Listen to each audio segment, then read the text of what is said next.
안녕하세요, 가치남입니다. 6월 5일 금요일 국내 증시가 마감이 되었습니다. 오늘도 코스피가 많이 상승을 했죠. 1.43% 상승해서 2181포인트로 마무리가 되었고요. 정말 이런 추세라면 다음 주에는 2200포인트도 왠지 넘을 수 있을 것이라는 기대감이 생길 수 있는 위치인 것 같아요. 자, 이어서 코스피뿐만 아니라 코스닥도 오늘 약 1% 정도 상승으로 마무리가 되었죠.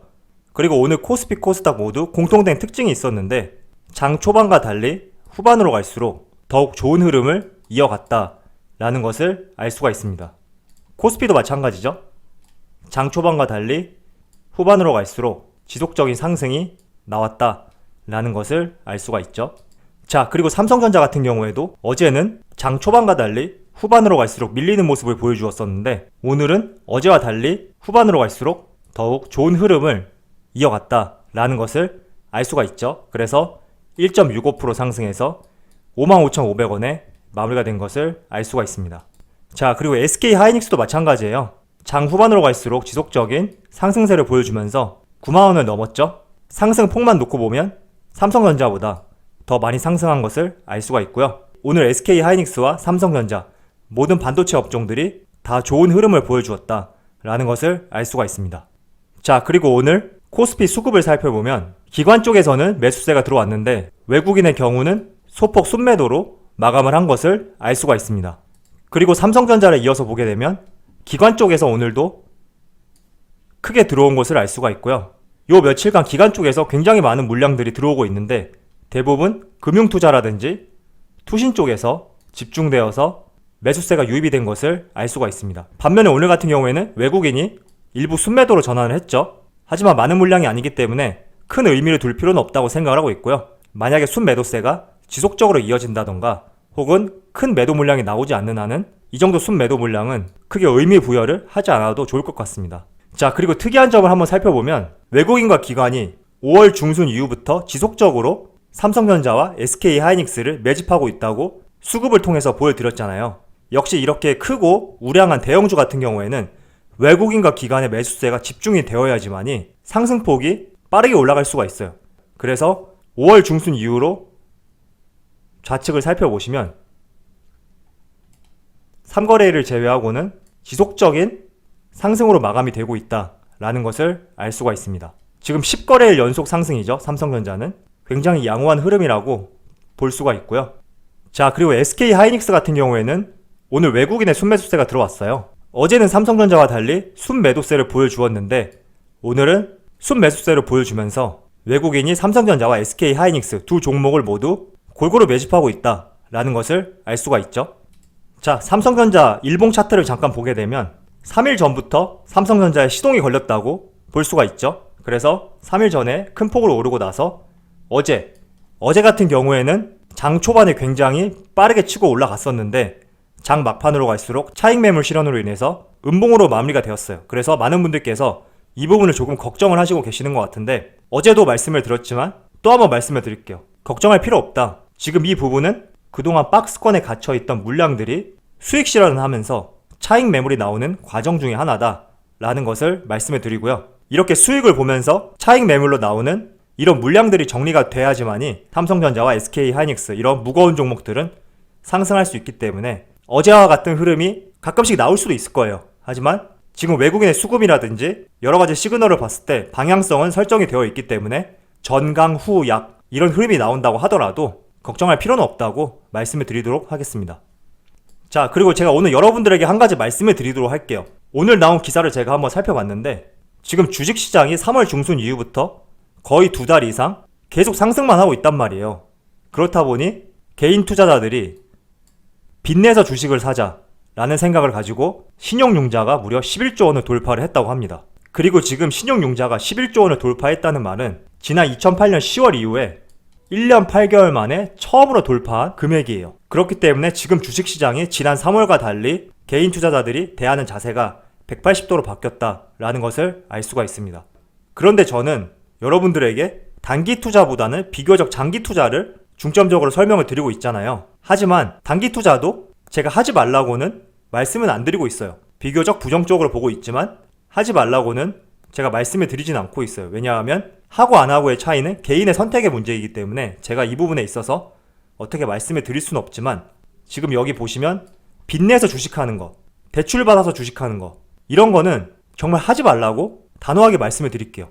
우리가 가장 크게 하는 실수 중에 하나는 이렇게 대출을 받아서 주식을 한다던가 신용 미수를 써서 주식을 할 때 부정적인 상황에 대해서는 많이 생각을 안 해요. 단지 그 빌린 자본으로 인해서 더 큰 레버리지 효과를 내서 나의 수익을 극대화시키겠다, 여기에 포커스를 많이 가지고 계시는데, 주식시장이라는 것이 사실 개인의 생각대로 움직이기가 쉽지가 않거든요. 지난 코로나 사태 때도 2000포인트에서 1400포인트까지 주가가 떨어질 거라고 아무도 예측을 못했어요. 이렇듯 주식시장이라는 것은 갑자기 변수가 발생될 수 있고, 오늘 제가 이렇게 말씀을 드려도 2시간, 3시간 뒤에 뜻하지 못한 기사가 쏟아지면서 시장이 바뀔 수 있는 것이 주식시장이에요. 그렇기 때문에 반드시 자기 자금 안에서만 주식을 해야 되고, 또 만약에 내가 대출을 받아서 주식을 한다고 했을 때, 예를 들어서 말씀을 드릴게요. 내가 가진 돈이 300만 원이 있고 대출을 700만 원 받았어요. 그러면 1000만 원이 됐죠? 이 1000만 원으로 주식을 매수했는데 하루 만에 3%가 떨어졌어요. 그러면 30만 원 손해잖아요? 이 말은 내가 가진 300만 원으로 놓고 봤을 때는 10% 손해란 말이에요. 그렇기 때문에 만약에 내가 가진 300만 원으로 투자를 해서 10% 손실 중일 때랑 700만 원의 대출을 받아서 전체 1000만 원으로 투자를 해서 3% 손실, 즉 30만 원 손해 볼 때랑 내가 느낄 수 있는 체감은 다르다는 거죠. 결론적으로 말씀드리면 내가 가진 자금보다 오히려 대출받아서 주식 투자를 할 때 나의 마음은 갈대처럼 더 흔들릴 수가 있어요.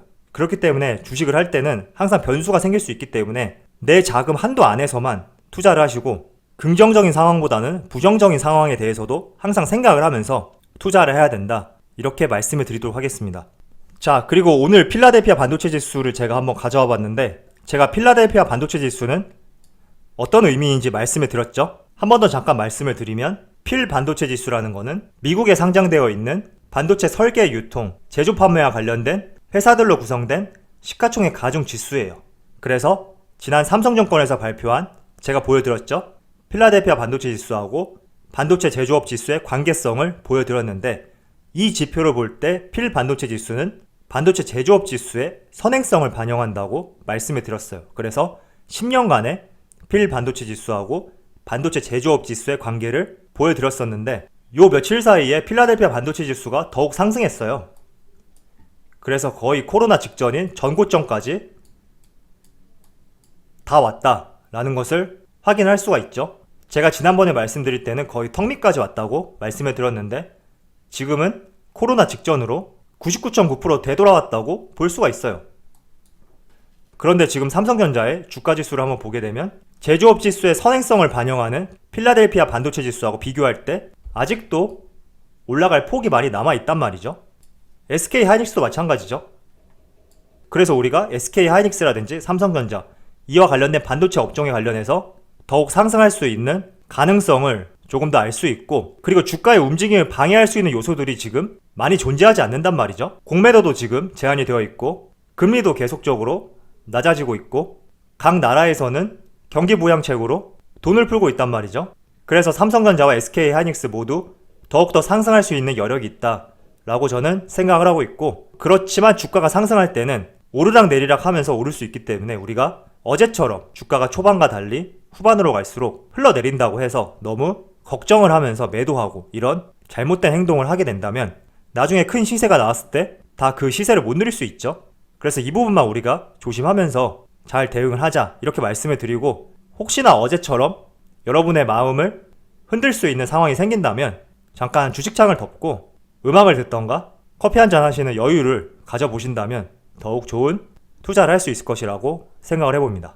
자, 이어서 오늘 제가 여러분들에게 화장품과 관련된 업종에 대해서 한번 소개를 해드리도록 할게요. 여기 제목을 보시면 아시겠지만 화장품 ODM 빅2 코로나19에도 실적 선방 이유는 이라는 제목으로 기사를 하나 가져왔는데, 이 기사가 실린 날짜는 조금 지났어요. 하지만 제가 여러분들에게 말씀을 드리는 이유에 대해서 한번 생각을 해보셨으면 좋겠습니다. 일단 화장품 관련된 업종은 제가 4월 말 혹은 5월 초부터 간헐적으로 말씀을 드렸어요. 그리고 국내에는 화장품 업계가 굉장히 많죠. 하지만 제가 여러분들에게 한국콜마 그리고 코스맥스, 이 두 업체를 주목해봐야 된다 라고 말씀을 드렸는데, 이 두 업체 같은 경우에는 다른 화장품 업체와 큰 차이점이 하나 있어요. 바로 ODM 생산 방식이라는 거죠.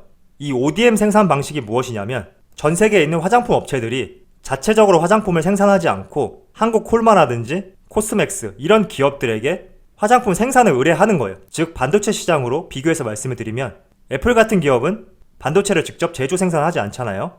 다만 설계되어 있는 반도체 도면을 TSMC라든지 삼성전자에 의뢰를 해서 이 두 기업이 제조 생산을 하는 이런 체계로 되어 있죠. 화장품 업계도 마찬가지라고 말씀을 드릴게요. 그래서 이런 방식이 ODM 방식인데 일단 코스맥스하고 한국콜마 같은 경우에는 지난 1분기에 실적이 선방을 했죠. 사실 1분기 같은 경우에는 제조업을 영위하는 기업 같은 경우에는 대부분 실적이 한마디로 죽을 썼어요. 그런데 기사를 보시면 한국콜마와 코스맥스가 신종 코로나 바이러스 사태 속에 견조한 실적을 거둬 주목을 받고 있다라는 기사가 실렸죠. 그리고 이어서 업계는 그동안 한국콜마와 코스맥스의 1분기 실적이 좋지 않을 것으로 전망을 했다. 왜냐하면 이들은 코로나19의 영향을 가장 많이 받는 중국 시장에 대한 의존도가 높고 ODM 사업을 발주하는 화장품 업계가 코로나19로 타격을 가장 크게 받았다는 판단에서이다 라고 업계에서는 생각을 했어요. 그런데 실적이 잘 나왔단 말이에요. 그래서 우리가 이 부분을 긍정적으로 생각할 필요가 있고 또 여기 나와 있는 내용 중에 우리가 주목해봐야 될 점은 한국콜마하고 코스맥스가 중국 시장에 대한 의존도가 높다고 나와 있죠. 그럼 제가 이 부분을 한번 연결지어서 여러분들에게 설명을 드릴게요. 자, 코스맥스하고 한국콜마의 실적인데 지금 보시면 2015년도부터 코스맥스의 경우는 지속적으로 매출액과 영업이익이 상승하고 있는 것을 알 수가 있어요. 그리고 한국콜마도 마찬가지죠. 매출액과 영업이익이 15년과 비교했을 때 지속적으로 상승을 하고 있죠. 하지만 코스맥스와 한국콜마 이런 ODM 생산을 주력으로 하는 화장품 기업을 제외한다면 대부분 실적이 지난 2016년에 사드 배치로 인한 한한령 사태 이 이후부터는 실적들이 다 급감했어요. 그런데 코스맥스와 한국콜마는 견고하단 말이죠. 이렇게 견고할 수밖에 없는 이유는 바로 ODM 생산이죠. 이렇게 ODM 생산을 통해서 코스맥스와 한국콜마는 매출액과 영업이익을 늘리고 있단 말이에요. 그렇다 보니 이 ODM 공장들도 국내에 있는 것이 아니라 중국 그리고 북미 여러 다양한 해외 국가들에 이미 포진이 되어 있어요. 그렇기 때문에 한한령 사태가 나온다고 하더라도 중국 내에 있는 코스맥스와 한국콜마 공장을 통해서 중국 화장품 기업들이 발주를 넣으면 생산을 해서 판매를 하는 것이죠. 그래서 지난 2016년도부터 지금까지 해제되지 않고 있는데 이 와중에 코스맥스와 한국콜마는 실적이 떨어지지 않고 견고할 수밖에 없다 라고 말씀을 드리는 것입니다. 자, 그리고 제가 이 기업을 긍정적으로 말씀드리는 두 번째 이유는 제가 이 부분을 주목해보라고 했죠. 중국 시장에 대한 의존도가 높다. 자, 지난 5월 말에 중국 양해가 끝났어요. 이때 중국 양해가 끝나면서 중국 측에서 하나의 발표를 했죠. 내수 부양을 통해 경기 침체를 극복하겠다. 이렇게 선언을 했어요. 한마디로 중국 내수 시장을 살리겠다. 이런 말인데 중국은 182조에 달하는 국가 총 자산을 활용해 국내 소비를 늘려 침체된 경제를 살리길 희망한다고 밝혔다. 라고 선언을 했단 말이죠. 자, 그러면 중국 내에 ODM 생산 공장을 가지고 있는 한국콜마라든지 코스맥스 이 두 기업에게는 굉장히 긍정적으로 반응을 할 수 있는 내용이란 말이에요.